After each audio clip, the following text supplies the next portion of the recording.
गोपिका का सभी को जय जय श्री राम और रामायण की कक्षा में सभी का बहुत बहुत स्वागत है। आइए सीखते हैं, पढ़ते हैं और सिखाते हैं। और कमेंट बॉक्स में कमेंट करके ज़रूर बताइए कि कैसा लगता है रामायण का पढ़ना, सुनना और सीखना। ज़रूर कमेंट करके बताइए। जय जय श्री राम। अगर कुछ उम्मीद हो तो वो भी बताइए, कुछ नया सुनने की इच्छा हो तो वो भी बताइएगा। जय श्री राम। जेहि समाज बैठे मुनि जाई, हृदय रूप अहमति अधिकाई। तह बैठे महेश गण दो, विप्रवेश गति लखई न को। नारद जी ने अपने हृदय में रूप का बड़ा अभिमान लेकर जिस समाज पंक्ति में जाकर बैठे थे, ये शिव जी के दोनों गण भी वहीं बैठे थे। हाँ। ब्राह्मण के वेश में होने के कारण उनकी इस चाल को कोई नहीं जान सका। करहि कूटि नारद ही सुनाई, नीकी दीनी हरि सुंदरताई।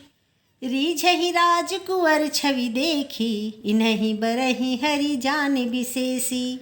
वे नारद जी को सुनाकर हाँ? व्यंग वचन कहते थे। हो भगवान ने इनको अच्छी सुंदरता दी है। हो इनकी शोभा देखकर राजकुमारी रीझ ही जाएगी। हो और हरि वानर जानकर इनको खास तौर से वरेगी। हो जी, जय हो। मुनि मोह मन हाथ पठाए, हंसी शंभुगन अति सचुपाए। जदपि सुनहि मुनि अटपटी बानी, समुझि न परे बुद्धि भ्रमसानी। नारद मुनि को मोह हो रहा था, क्योंकि उसका मन दूसरे के हाथ माया के वश में था। शिव जी के गण बहुत प्रसन्न होकर हंस रहे थे। माया के वश में था। शिव जी के गण बहुत प्रसन्न हो रहे थे। यद्यपि मुनि उनकी कपटी अटपटी बातें सुन रहे थे, पर बुद्धि में भ्रमित सनी होने के कारण वे बातें उनकी समझ में नहीं आती थी। उनकी बातों को वे अपनी प्रशंसा समझ रहे थे, क्योंकि वो माया के वश में थे। माया क्या है? माया हमारे मन बुद्धि पर जो छा गई, हम अपने आप की अपनी सही गलत नहीं सोच पाते हैं। जो जैसा बोल रहा है कि ये बोल रहा है तरी नहीं, यही सही बोल रहे हैं, हम गलत हैं। तो अपनी इंद्रियों पर, अपनी सोच पर हमारी काबू ना होना वही माया के वश है। नहीं हो रखना। अपने आप पर हम कंट्रोल नहीं कर पाते, अपने को हम अपनी सोच को नहीं समझ पाते, वही माया है। दूसरे की सोच पर हम अपनी सोच बनाते हैं, वो माया है। काहू न लखा सुचरित विशेषा, सो स्वरूप नृप कन्या देखा। मरकट बदन भयंकर देहि, देखत हृदय क्रोध भाते ही। इस विशेष चरित्र को और किसी ने नहीं जाना। केवल राजकन्या ने नारद जी का वह रूप देखा।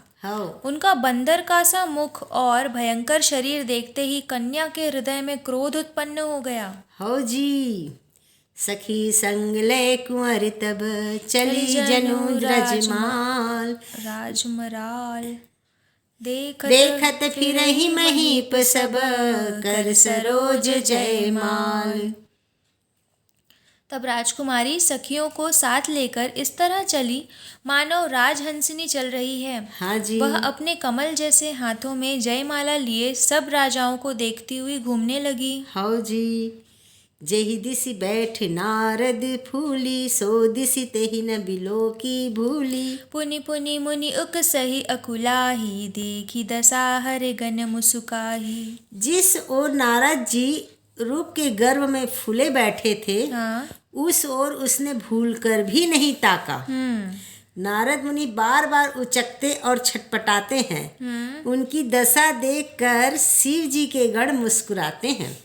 जय जय श्री राम। धरि नृप तनु तह गयउ कृपाला, कुंवरी हर्षि मेले जयमाला। दुल्हिन ले गे लक्ष्य निवासा, निप समाज सब भयहु निराशा। कृपालु भगवान भी राजा का शरीर धारण कर वहां जा पहुँचे। हाँ जी। राजकुमारी ने हर्षित होकर उनके गले में जयमाला डाल दी। हाँ जी। लक्ष्मी निवास भगवान दुल्हन को ले गए। सारी राजमंडली निराश हो गई। ओ हो। मुनि अति बिकल मोहिमती नाठी, मुनि मनि गिरी गई छूटी जनुगाठी। तब हरगन बोले मुस्काई, निज मुख मुकुर बिलो कहु जाई। हो, मोह के कारण मुनि की बुद्धि नष्ट हो गई थी। हाँ। इससे वे राजकुमारी को गई देख बहुत विकल हो गए, मानो गांठ से छूटकर मणि गिर गई हो। तब शिव जी के गणों ने मुस्कुरा कर कहा, जाकर दर्पण में अपना मुंह तो देखिए। अस कही दो भागे भय मारी, बदन दीख मुनि बारी निहारी। बेस बिलो के क्रोध अति बाढ़ा, तिन्हि साप दीन ही अति गाढ़ा। ऐसा कहकर वे दोनों बहुत भयभीत होकर भागे। हाँ। मुनि ने जल में झांक कर अपना मुंह देखा। हाँ। अपना रूप देखकर उनका क्रोध बहुत बढ़ गया। हाँ। उन्होंने शिवजी के उन गणों को अत्यंत कठोर श्राप दिया। हो निशाचर जाहि तुम कपटी पापी दो, हसे हमें सो लेहु फल, बहुरी हसे मुनि को। जय श्री राम।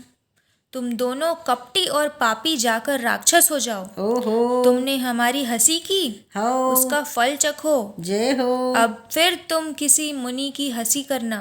हाँ।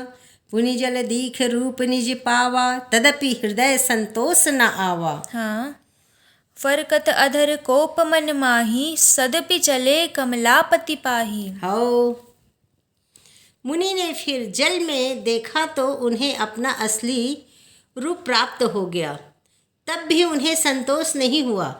उनके होंठ फड़फड़ा रहे थे और वे उनके मन में बहुत क्रोध भरा हुआ था। परंतु तुरंत ही वे भगवान कमलापति के पास चले गए। जय श्री राम। देहु श्राप की मरहु जाई, जगत मोरी उपहास कराई। बीच ही पंथ मिले दनु जारी, संग रमा सोई राजकुमारी। मन में सोचते जाते थे, जाकर या तो श्राप दूंगा या प्राण दे दूंगा। जय हो। उन्होंने जगत में मेरी हंसी कराई। दैत्यों के शत्रु भगवान हरि उन्हें बीच रास्ते में ही मिल गए।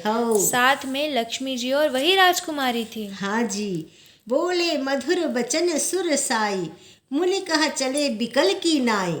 सुनत बचन उपजाति क्रोधा, माया बस न रहा मन बोधा। देवताओं के स्वामी भगवान ने मीठी वाणी से कहा, हाँ। हे मुनि, व्याकुल की तरह कहाँ चले।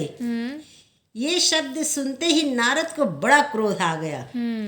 माया के वशीभूत होने के कारण मन में चेत नहीं रहा। पर संपदा सकहु नहीं देखी, तुम्हरे ईर्षा कपट विशेषी। मथत सिंधु रुद्रहि बौरायहु, सुरह प्रेरि विष पान करायहु।